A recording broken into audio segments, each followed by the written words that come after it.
a não ser repudiando o gramado onde o Grêmio resolveu mandar o seu jogo hoje, o estádio da Chapecoense. É um estádio que já foi de Série A, é um estádio que hoje não recebe jogos de Série A praticamente. É claro que a gente leva em consideração tudo que aconteceu com o Grêmio, com o Internacional, com o Juventude, mas a verdade é que é um completo absurdo a CBF permitir que o seu campeonato, em 2024, um jogo de Série A, envolvendo dois gigantes, e eu falo isso não só por parte do Vasco, mas também pensando no lado do Grêmio. Eu acho que o Grêmio com certeza não escolheria jogar em condições assim, apesar da escolha do estádio ter sido deles. Eu acho que ficou claro que foi uma escolha totalmente equivocada, porque a drenagem no gramado, apesar da chuva, não funcionava decentemente. Então, não teve jogo. A grande verdade é que hoje a gente viu uma grande pelada num pasto, numa lama, que foi o gramado hoje da Arena Condá, lá em Chapecó. E a partir disso, gente, o que eu posso falar para vocês de uma forma muito tranquila é que vocês não vão ver críticas veementes aqui, vocês não vão ver críticas acaloradas e muito menos achando que esse jogo é parâmetro para a gente falar sobre o desempenho do Vasco da Gama. É claro que a gente vai pontuar algumas coisas que são necessárias, alguns erros que o Vasco cometeu dentro da partida, mas a grande verdade é que hoje não teve futebol. Hoje a gente teve uma pelada.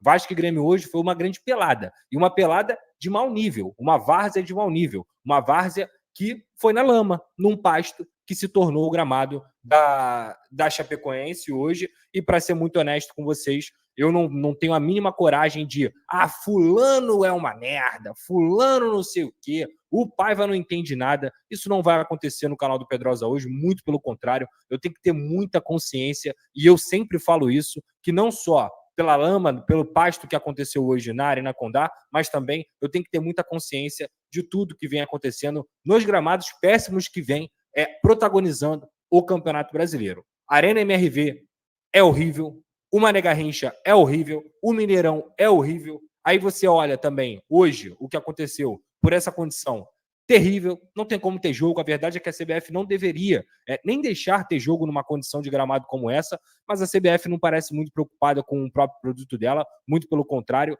são arbitragens horrorosas de semanas a semanas, semanas após semanas, são gramados horrorosos semanas após semanas, e nada muda. A grande verdade é que hoje o produto do futebol brasileiro tinha tudo para ser um dos 3 melhores do mundo e não consegue ser, porque não entrega gramados decentes, porque tem uma arbitragem vergonhosa e porque a própria federação consegue sucatear o seu campeonato. Então, para ser muito honesto, o grande expoente, o grande cara do jogo hoje se chama Soteldo.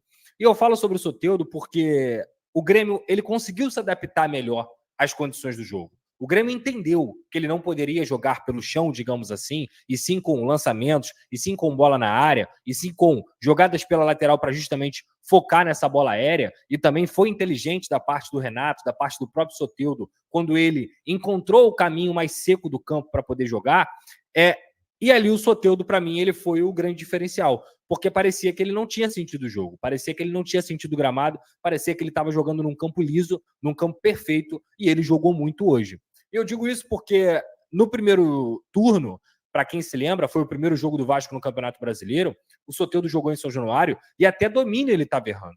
Ele não estava conseguindo nem acertar o próprio domínio. Era um atleta que estava errando absolutamente tudo. E nesse segundo turno, nessa partida, foi completamente ao contrário. E esse é o normal do Soteldo, a grande verdade é essa. Lógico que é um jogador que oscila bastante, mas tecnicamente o Soteldo é um baita de um ponta, é um baita de um jogador, e hoje ele jogou tudo que não tinha jogado no primeiro turno e um pouco mais. Tanto é que, para mim, foi disparadamente o melhor da partida e foi o cara que conseguiu ser decisivo. Tanto pela direita, fazendo o Lucas Piton sofrer, quanto pela esquerda, quando ele faz também o Paulo Henrique e o Rojas sofrerem no momento do gol. Mas desde o primeiro tempo eu vi um Grêmio com mais ímpeto, com mais, eu não vou nem dizer vontade, mas com mais entendimento do que era a partida, conseguindo pressionar o Vasco da Gama. E para ser muito honesto, eu encaro assim que o Vasco ele é um time que joga com a bola melhor do que o próprio Grêmio. E se a gente for olhar isso, não que tenha uma discrepância absurda nem nada, até porque o Grêmio é um time que não tem centroavante como referência, mas com a bola no pé, eu vejo um Vasco que sentiu mais dificuldade justamente por conta disso, porque você tem o Matheus Cocão que vive uma boa fase, você tem o Felipe Coutinho que praticamente não jogou, mas muito por conta do gramado. Aí colocou o Paê no segundo tempo para poder encarar as mesmas características. Nem valia a pena, de fato, você arriscar um Felipe Coutinho por mais tempo naquele gramado pesado, um atleta que não está 100%. Aí olha para os pontas do Vasco. David e Emerson Rodrigues. O Emerson Rodrigues até criou a melhor chance do Vasco no primeiro tempo, quando ele conseguiu fazer o cruzamento para o Verratti, que foi pouquíssimo acionado. No momento que o Verratti foi acionado, o Verratti conseguiu colocar uma bola na trave. Então, o Emerson Rodrigues, ele também sentiu não só a dificuldade do gramado, mas também individualmente, tecnicamente, ele fez uma partida muito abaixo, tomando decisões erradas, mas pior do que ele, na minha visão, eu vi que muita gente pegou no pé do Emerson Rodrigues, eu acho que pior do que o Emerson Rodrigues foi o próprio David. O David não participou de nenhuma ação, nem ofensiva e nem defensiva. O Lucas Piton, ele sofreu o jogo inteiro com o Soteldo ali pelo lado direito e não teve companhia para ajudá-lo. É claro que individualmente ele também foi abaixo do que a gente vê do Lucas Piton defensivamente, que tem evoluído bastante. E é muito difícil você enfrentar um Soteldo. Quando você enfrenta o Soteldo no mano a mano, num gramado complicado, qualquer momento em que você perde tempo, ou ele vai achar um espaço para poder criar a jogada, ou ele vai conseguir te driblar, e aí qualquer bote errado, qualquer tomada de decisão errada, você pode fazer uma falta, você pode fazer um pênalti, e ele também se sentiu muito, na minha visão, vulnerável pelo cartão amarelo que ele acabou recebendo, quando ele também chegou atrasado numa jogada, e aí ele tomou um cartão amarelo bem aplicado pela arbitragem. Mas, na minha visão, o David não conseguiu ajudar o Lucas Piton em nenhum momento. A dobra ali pelo lado direito, ela estava acontecendo. O Soteldo estava sendo o cara do jogo. E em nenhum momento o David conseguiu ser importante nessa recomposição pelo lado esquerdo, nem defensivamente e muito menos ofensivamente. Ele não jogou hoje.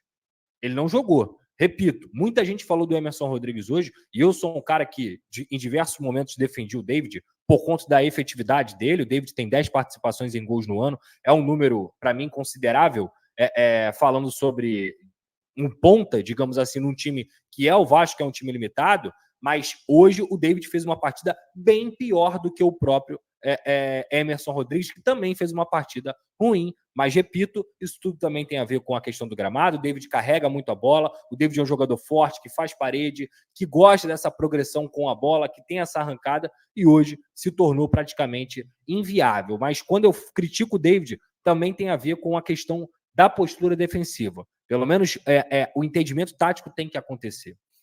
E aí, no primeiro tempo, o Vasco sobreviveu. A verdade é que o Grêmio foi melhor do que o Vasco durante toda a partida. No primeiro tempo, continuou sendo melhor também. Mas a grande chance do primeiro tempo ela veio na cabeça do Verratti, quando ele consegue finalizar e colocar a bola na trave. Depois, o Grêmio até teve um voleio do camisa 10 do Cristaldo, e aí teve outras oportunidades com o próprio Soteldo ali por aquele lado, que estava amassando o Lucas Piton.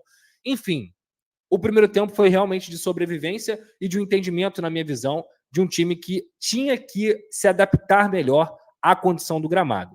Eu acho que não tem análise tática, eu acho que não tem análise de números, de estatísticas, de gráficos, desculpa. A pessoa que está se escorando nesses números, numa partida que hoje você não consegue nem carregar a bola por 10 metros, eu acho desonesto, sabe? Eu acho até desonesto você querer embasar uma análise hoje dentro do jogo do Vasco da Gama, trazendo números, trazendo gráficos, estatísticas, porque errou, porque não... Gente, desculpa. É pelada. É pelada. Estava claro que ia vencer o time que conseguisse se adaptar melhor e que conseguisse fazer o primeiro gol. Depois ia ser pelada. Bola para o alto, chute para frente. E a verdade é que o Grêmio se adaptou melhor do que o Vasco. Eu não posso deixar de citar que, para mim, o Vasco jogou mal. O Vasco jogou mal. Mas se eu não levar em consideração o contexto da partida, gente, desculpa, é desonesto, pô. É desonesto. Como é que eu vou cobrar algo do Felipe Coutinho? Como é que eu vou cobrar algo do próprio David no quesito com bola? Como é que eu vou cobrar algo do próprio Emerson Rodrigues, que claramente é um jogador limitado, claramente tem deficiências técnicas, mas a principal característica dele é correr com bola. E ele não conseguia correr com bola, porque o gramado não deixava isso.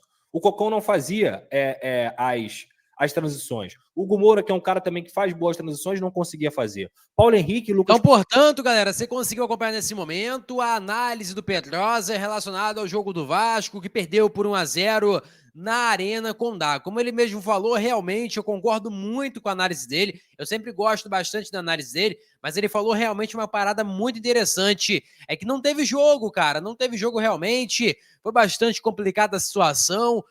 O Vasco até tentou colocar, né, junto do Rafael Paiva, colocou GB e Verratti na frente, né, buscando bola toda hora na área, porque era uma forma que poderia conseguir, às vezes um desvio, dependendo. Teve até um lance que o Payet jogou uma bola na área de falta, uma falta quase próxima ali do meio de campo. Ele lançou a bola na área, Vila Sante raspou de cabeça e quase que enganou o goleiro Marquezinho. Então, realmente, a situação estava inviável para ter jogo na Arena Condá. Então, realmente, até muito difícil a gente conseguir fazer análise, porque a situação estava bastante complicada, não estava conseguindo. A água estava toda hora ficando poça, era sempre poça e poça e poça, e não parava de chover e tudo mais. Então, realmente, foi bastante complicado esse jogo para ambas as equipes, beleza? Vou ficando por aqui, galera. Deixe o seu like, é muito importante. Compartilhe nosso vídeo para geral. Lembrando também, vai lá no canal Petrosa, ele tá fazendo live direto, analisando o jogo. É muito interessante o conteúdo dele. Então eu peço a vocês que vão lá também, porque é muito importante você dar aquela moral para ele, porque a análise dele é muito boa realmente, beleza? Vou ficando por aqui, galera. Como eu falei, deixe seu like, compartilhe o vídeo para geral. Lembrando que nossa meta é alcançar 40 mil. Eu conto muito, ó, com a sua ajuda, beleza? Valeu, tamo junto e é nóis! Fui!